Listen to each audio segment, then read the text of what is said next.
मैं आगे रिक्वेस्ट करूंगा प्रभु जी से कि प्रभु जी हमें कुछ और विशेष बातें इनके बारे में बताएं। तो आप लोग बहुत ध्यान से सुनिएगा।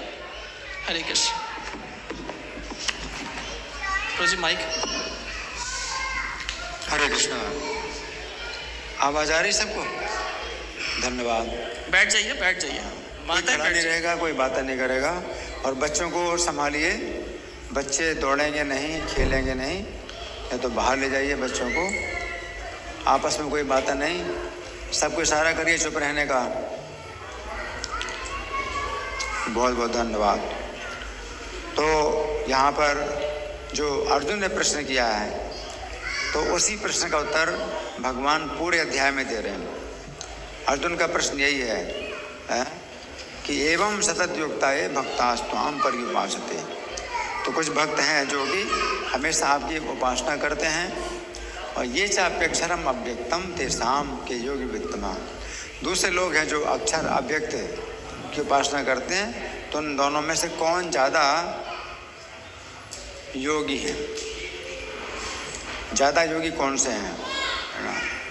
तो भगवान यहाँ पर क्या बता रहे हैं कि प्राप्त तो करते हैं मुझे ही, दोनों मार्गों में भगवान को ही प्राप्त करते हैं। कृष्ण कहते हैं ते प्राप्नुवन्ति मामेव सर्वभूतेषु रता। तो मुझको ही प्राप्त करते हैं, वे जो निराकार की उपासना करते हैं वही मुझे ही प्राप्त करते हैं। प्रभु जी आपकी वॉइस कम आ रही है। आवाज़ कम आ रही है? हाँ जी। अभी ठीक है जी, अब ठीक है आवाज़। हाँ, तो भगवान ये कह रहे हैं कि निराकार की उपासना में भी वे मुझे ही प्राप्त करते हैं, है ना। लेकिन अब क्या कहते हैं भगवान? क्लेशोधिकतरस्ते शाम। उस मार्ग की तुलना में जो भगवान की भक्ति का मार्ग है, उसकी तुलना में ये जो ज्ञान का मार्ग है, अभी ठीक है, ये जो ज्ञान का मार्ग है ये क्या है? क्लेश अधिकतर, इसमें अधिकतर क्लेश है, तो ज़्यादा क्लेश है ना। क्लेशो अधिकतर अस्ति साम अव्यक्ता शक्ति चेत साम। क्योंकि उनकी आसक्ति अव्यक्त में है, अव्यक्त में आसक्ति है। इसका मतलब क्या है? उनका एक आग्रह है, उन्होंने एक आग्रह बनाया है कि नहीं मुझको इस दिशा में जाना है, भगवान को निराकार मानना। तो भगवान को निराकार मानना, है ना, उनका एक आग्रह होता है ना, कि भगवान साकार नहीं है, भगवान निराकार हैं। सर्वत्रगम, वो मानते हैं कि सब जगह भगवान है, हम सब जगह भगवान को मानते हैं। आप तो मंदिर में भगवान को मानते हैं, हम तो सब जगह भगवान को मानते हैं। तो उनकी जो है इस प्रकार की जो है, जब तर्क होता है, तर्क भी करते हैं कि भाई भगवान तो मंदिर में सीमित हैं, आपके भगवान तो मंदिर में सीमित हैं, लेकिन हमारे भगवान सर्वत्र हैं, सब जगह व्यापक हैं, है ना। तो इसका उत्तर जो है प्रभु जी ने दिया। प्रभु जी ने इसका उत्तर दिया है क्या? जैसे जमीन में पानी हर जगह है, हर जगह आप जो है खोदेंगे तो पानी निकलेगा, है ना। लेकिन आपको पानी पीने के लिए जहाँ हैंड पंप है, जहाँ पर नल है, तो वहाँ पर आपको पानी से प्यास बुझती है।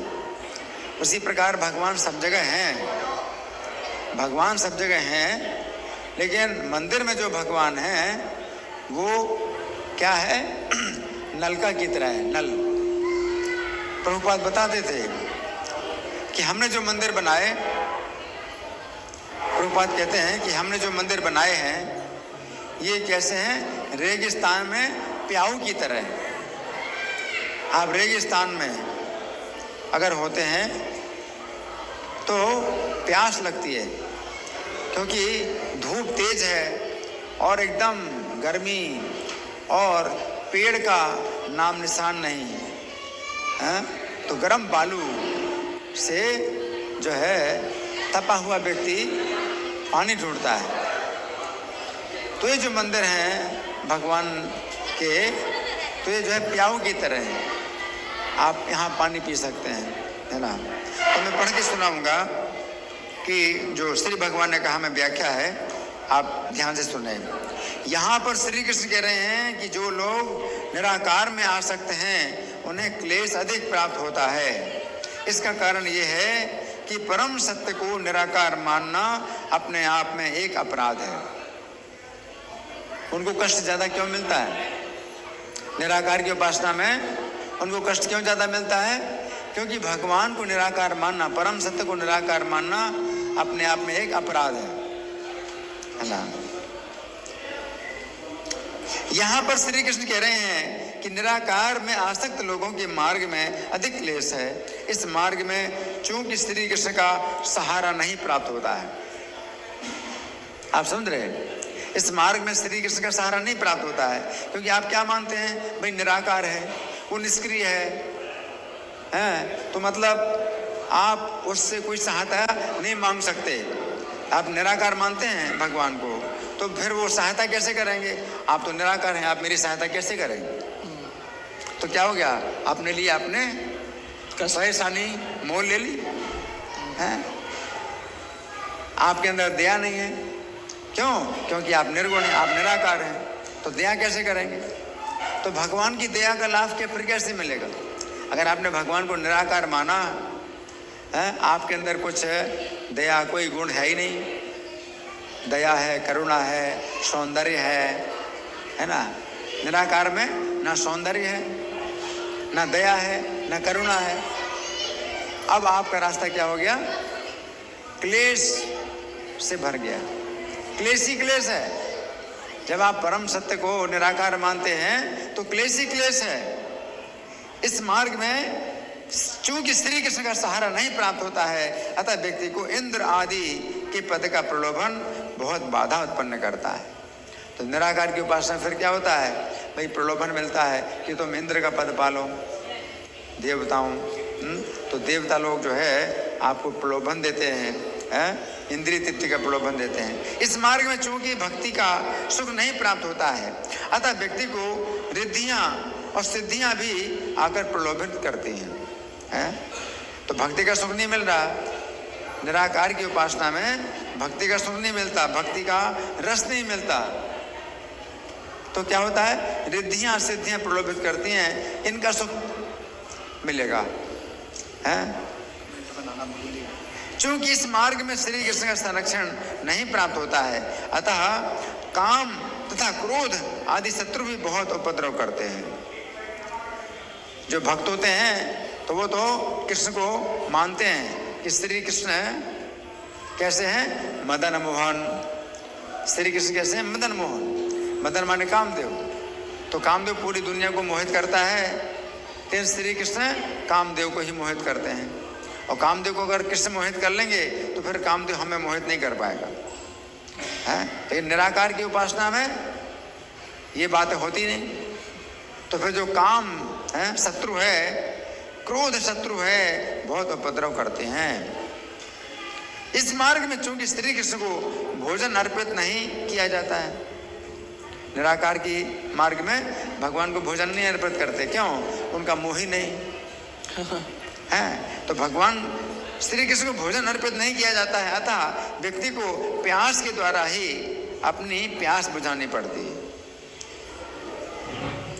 अपनी प्यास के द्वारा ही प्यास बुझानी पड़ेगी आपको, है ना। क्योंकि भगवान को भोग अर्पित नहीं करते, और भूख के ही द्वारा अपनी भूख मिटानी पड़ती है।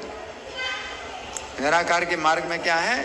भूख के द्वारा ही भूख मिटाओ अपनी, और प्यास के द्वारा ही अपनी प्यास मिटाओ। क्या है? कष्ट ही कष्ट, है ना। लेकिन भक्त लोग क्या करते हैं? भगवान को भोजन अर्पित करते हैं, और जब भोजन अर्पित करते हैं तो उनका भोग जो है बड़े आनंद पूर्वक खाते हैं। इसलिए हम लोग क्या बोलते हैं? चतुर्विधा श्री भगवत प्रसादो स्वादोन्न तृप्तान हरि भक्त संघान। कि 4 प्रकार का भगवत प्रसाद स्वादिष्ट है, उससे जो है भक्त संतुष्ट होते हैं। कृत्य में तृप्तिम भजता सदैव वंदे गुरु श्री चरणारविंदम। तो गुरु महाराज संतुष्ट होते हैं जब भक्त लोग जो है स्वादिष्ट 4 प्रकार का जो भगवत प्रसाद है वो पाकर के संतुष्ट हो जाते हैं। तो यहाँ पर जो है मतलब कितना अंतर है? तो व्यक्ति को रात दिन अपनी प्राण वायु पर नियंत्रण रखना पड़ता है। निराकार की उपासना में क्या है? रात दिन प्राण वायु पर नियंत्रण रखना पड़ता है। इस मार्ग में चूंकि भक्तों का संग नहीं प्राप्त होता है, निराकार की उपासना में आप भक्तों की संगति नहीं करते, अतः वृक्षों और लताओं को मित्र समझकर बातें करना पड़ता है। पेड़ों से बातें करनी पड़ेंगी, क्योंकि आप भक्तों की संगति में नहीं होते हैं। तो बातें करने की तो इच्छा होती है, तो क्या बातें करेंगे? भक्त लोग जो है आपस में मिल करके क्या करते हैं? भगवान की बातें करते हैं। सताम प्रसंगान मम वीर संविदो भवन्ति हृत्कर्ण रसायना कथा। कि भक्तों की संगति में क्या होता है? भगवान के जो है कथाएं होती हैं हृत्कर्ण रसायना, हृदय को जो आनंद प्रदान करें और कानों को भी आनंद प्रदान करें। तो भक्तों की संगति निराकार उपासना में नहीं होती है, तो फिर वृक्षों को मित्र समझकर बातें करना होता है। ये निराकार का मार्ग मृत्यु से भी अधिक तीक्ष्ण विष का घूंटा है। निराकार का मार्ग कैसा है? मृत्यु से भी अधिक तीक्ष्ण विष का घूंट है। जिस प्रकार पर्वत को निगलने के प्रयास में मुंह फट जाता है, आप पहाड़ को निगलो, क्या वो मुंह फट जाएगा? पर्वत को निगलने के प्रयास में मुंह फटता है, उसी प्रकार निराकार की उपासना में क्लेश प्राप्त होता है। जिस प्रकार लोहे के चने चबाने से भूख तो नहीं मिटती, लोहे के चने चबाने से भूख तो नहीं मिटती है, बल्कि मृत्यु ही प्राप्त होती है। लोहे के चने चबाने से भूख नहीं मिटती है, मृत्यु ही प्राप्त होती है। उसी प्रकार निराकार की उपासना में क्लेश प्राप्त होता है। जिस प्रकार अपने हाथों की शक्ति से समुद्र पार करने में कठिनाई होती है, अपने हाथों से कौन समुद्र पार कर पाएगा? जिस प्रकार अपने हाथों की शक्ति से समुद्र पार करने में कठिनाई होती है, उसी प्रकार निराकार की उपासना में कठिनाई प्राप्त होती है। जिस प्रकार आकाश में पैरों से चलना कठिन है, क्या आकाश में पैरों से चलना कठिन है? उसी प्रकार निराकार की उपासना कठिन है। जिस प्रकार वायु के साथ लंगड़े व्यक्ति का चलना कठिन है, एक लंगड़ा व्यक्ति है, वायु की गति में कैसे चल पाएगा? हवा की गति में क्या लंगड़ा व्यक्ति चल पाएगा? जिस प्रकार वायु के साथ लंगड़े व्यक्ति का चलना कठिन है, उसी प्रकार निराकार की उपासना कठिन है ना। अब यहाँ पर श्री कृष्ण कह रहे हैं कि निराकार में आसक्त लोगों को अधिक क्लेश प्राप्त होता है। ये बात समझने की है। यदि कोई व्यक्ति शून्य या निराकार पर ध्यान करना चाहे तो योगाभ्यास के द्वारा कुछ भी प्राप्त करने में बहुत लंबे समय की आवश्यकता है। हम अपने मन को किसी शून्य या निराकार पर एकाग्र नहीं कर सकते हैं। प्रभुपाद ने एक पुस्तक लिखी, आत्म साक्षात्कार का विज्ञान। आत्म साक्षात्कार का विज्ञान नामक पुस्तक के अंतर्गत कलयुग में योगाभ्यास नामक शीर्षक में श्रील प्रभुपाद कहते हैं, भगवान श्री चैतन्य ने श्री कृष्ण भावनामृत के योग का केवल श्री कृष्ण के नामों के कीर्तन के द्वारा व्यवहारिक रूप में प्रचार किया था। श्री कृष्ण के नामों का वर्णन वेदांत, श्रीमद् भागवत और अनेक महत्वपूर्ण पुराणों में आया है। अधिकांश भारतीय इस योगाभ्यास का साधन करते हैं और अब अमेरिका और अन्य पश्चिमी देशों के नगरों में भी ये योगाभ्यास धीरे धीरे फैल रहा है। इस युग के लिए ये बहुत सरल और व्यवहारिक है, विशेषतः उन लोगों के लिए जो योग में सफलता प्राप्त करने में गंभीर है। कोई भी दूसरी विधि इस युग में सफल नहीं हो सकती है।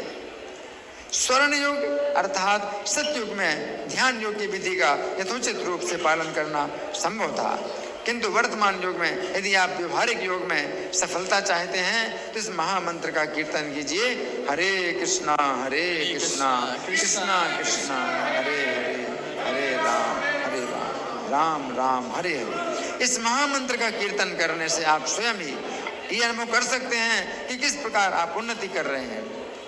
आपको उन्नति का प्रत्यक्ष अनुभव होता है। इसे क्या कहते हैं? प्रत्यक्षानुगमम, प्रत्यक्षानुगमम, प्रत्यक्ष क्या है? राज विद्या राजगोह्यम पवित्र मिदमोत्तमम प्रत्यक्षावगमम। धर्म्यम सुसुखम कर्तुम अभ्यम प्रत्यक्षावगमम। प्रत्यक्ष अवगम, प्रत्यक्ष आपको अनुभूति होती है। अगर आप भक्ति योग का पालन करते हैं तो प्रत्यक्ष अनुभूति होती है। क्या प्रत्यक्ष अनुभूति होती है? पूरी दुनिया में जो प्रभुपाद ने ये संकीर्तन आंदोलन फैलाया, इस आंदोलन में लोग जो है बड़ी आसानी से नशा छोड़ दिया, व्यभिचार छोड़ दिया, जुआ छोड़ दिया, मांसाहार छोड़ दिया। और अमेरिकी सरकार ने बहुत बड़ा आश्चर्य माना, इतनी जरा सी बात का बहुत बड़ा आश्चर्य माना कि लोगों जो है नशा छोड़ दिया है। तो ये तो छोटी सी बात है, नशा छूट जाना तो छोटी सी बात है। ये कृष्ण प्रेम प्राप्त करने वाली बात वो तो जानते नहीं। अमेरिकी सरकार कृष्ण प्रेम की बात तो जानती नहीं, तो नशा छोड़ दिया। इसमें उन्होंने जो है बहुत बड़ा आश्चर्य माना कि ये आंदोलन बहुत अच्छा है कि नशा छोड़ दिया। तो जो लोग भी इस आंदोलन के संपर्क में आए तो नशा से मुक्त हो गए, नशा छोड़ दिया। व्यक्ति को ये स्वयं ही जानना चाहिए कि वो योग अभ्यास में कितनी उन्नति कर रहा है। भगवद गीता में कृष्ण भावनामृत अर्थात कृष्ण भक्ति के अभ्यास को राज विद्या अर्थात सभी विद्याओं का राजा, राजगुह्यम अर्थात आध्यात्मिक साक्षात्कार का सबसे अधिक गोपनीय साधन है। पवित्रम अर्थात पवित्रों में सबसे अधिक पवित्र, सुसुखम अर्थात सुखपूर्वक किया जाने वाला, और अव्ययम अर्थात अविनाशी कहा गया है।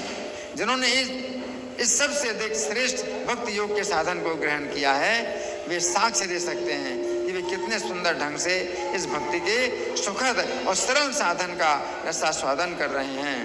भक्ति का अर्थ है दिव्य कृष्ण प्रेम के कारण श्री कृष्ण की स्नेहमयी सेवा करना। योग का अर्थ है इंद्रियों पर नियंत्रण करना, और भक्ति योग का अर्थ है इंद्रियों को शुद्ध करना।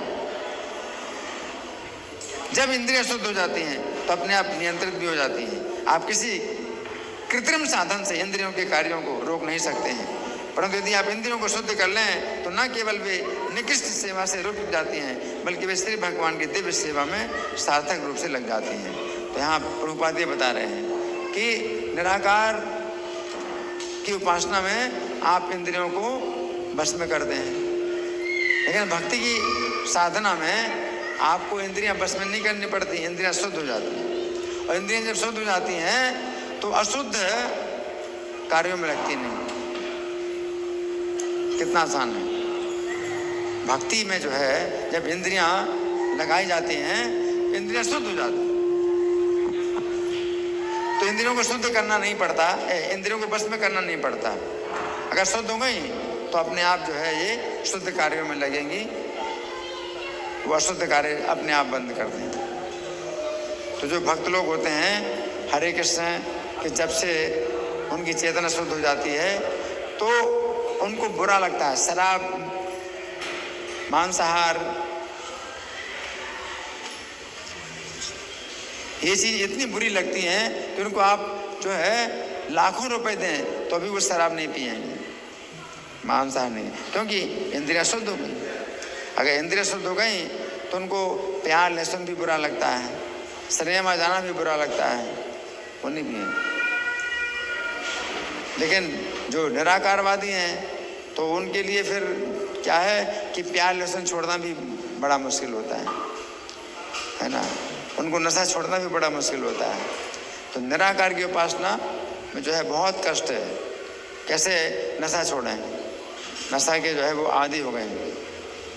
लेकिन भक्ति की साधना में केवल अपनी इंद्रियों को लगाना होता है। तो प्रभुपाद जब गए अमेरिका तो उन्होंने कुछ भी छोड़ने के लिए नहीं कहा। अगर प्रभुपाद कहते कि नशा छोड़ो, मांसाहार छोड़ो, व्यभिचार छोड़ो, अगर प्रभुपाद ऐसा कहते तो वो कहते प्रभुपाद को आप अमेरिका छोड़ो, तो वो नहीं छोड़ने वाले, मांसाहार, व्यभिचार, जुआ, नशा। तो प्रभुपाद ने कुछ नहीं कहा छोड़ने के लिए, प्रभुपाद ने केवल जोड़ने के लिए कहा कि हरे कृष्ण मंत्र का आप जो है जाप करो, अपने जीवन में इसको जोड़ो। तो हरे कृष्ण मंत्र को जोड़ा तो 2 बजे से 5 बजे तक टॉम्किंस स्क्वायर पार्क में प्रभुपाद कीर्तन कराते थे 3 घंटा। 2 बजे से 5 बजे तक 3 घंटा कीर्तन कराते थे। वो टॉम्किंस स्क्वायर पार्क में धूप जो है वो उस समय बनी रहती थी, तो लोगों को जो है बड़ी राहत मिलती थी धूप, क्योंकि वहाँ धूप नहीं होती। तो 3 घंटा जो है कीर्तन कराते थे, और उसी कीर्तन के द्वारा वो उनकी इतनी शुद्धि हुई कि उन्होंने प्रभुपाद से पूछा, स्वामी जी आपके शिष्य बनने के लिए क्या नियम है? तो प्रभुपाद ने कहा कि मांसाहार नहीं, जुआ नहीं, नशा नहीं, व्यभिचार नहीं, सब छोड़ दी।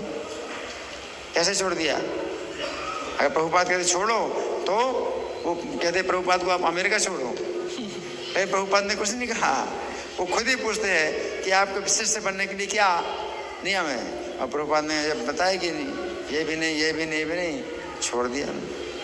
तो क्या है, इंद्रियां शुद्ध हो गई। तो भक्ति में जो है आपकी जो है इंद्रियां जो है प्रारंभ में ही शुद्ध होती हैं, और आपकी जो है जितनी भी बुरी आदतें हैं, जितने भी दुर्व्यसन हैं, वो आपके जो है छूट जाते हैं, है ना। और ऐसे छूट जाते हैं कि आपको जो है देखने की इच्छा नहीं होती है, आपको बड़ी नफरत होती है। हाँ, तो ये अंतर होता है। तो इसलिए भगवान यहाँ बताते हैं निराकार की उपासना में ज़्यादा कष्ट मिलता है। धन्यवाद। ग्रंथराज श्रीमद् भगवद गीता।